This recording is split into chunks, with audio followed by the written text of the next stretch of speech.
पासून हे आंदोलन देखील होत आहे, काय सांगाल? नाही, खरं तर गणेशोत्सव म्हणजे मग ते श्री गणेश व्हायला पाहिजे. सरकारनं आता आपल्या म्हणजे शब्दाला जागण्यासाठी काम करावं. 1 वर्षापूर्वी सरकारच्या वतीनंच सगळ्या फेऱ्यांचा समावेश ओबीसी मध्ये करणार, ज्यांना कुणबी दाखले मिळालेले आहेत, असा अध्यादेश काढलेला होता. त्याची अंमलबजावणी का केली नाही, वर्षभर का केलेलं? त्यामुळे मराठ्यांच्या हातातनं कुठेतरी हिंसक काहीतरी घडायला पाहिजे असं सरकार वाट बघते.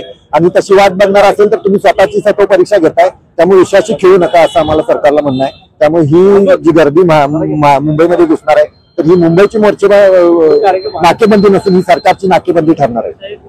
खरं तर बाबा, सरकार वारंवार मराठा समाजाची दिशाभूल करते असं वाटत नाही? माजी मुख्यमंत्री आताचे विद्यमान आता सध्याचे विद्यमान उपमुख्यमंत्री एकनाथजी शिंदेनी वाशीमध्ये छत्रपती शिवाजी महाराजांच्या पायाला हात लावून शपथ घेतली होती. सगळ्या काय गरजेचे? अरे तुम्ही जनतेला फसवता, तुम्ही आता महाराजांना फसवता. यंदा मात्र आम्ही जारंगेच्या नेतृत्वाखाली तुमचं ऐकणार नाही.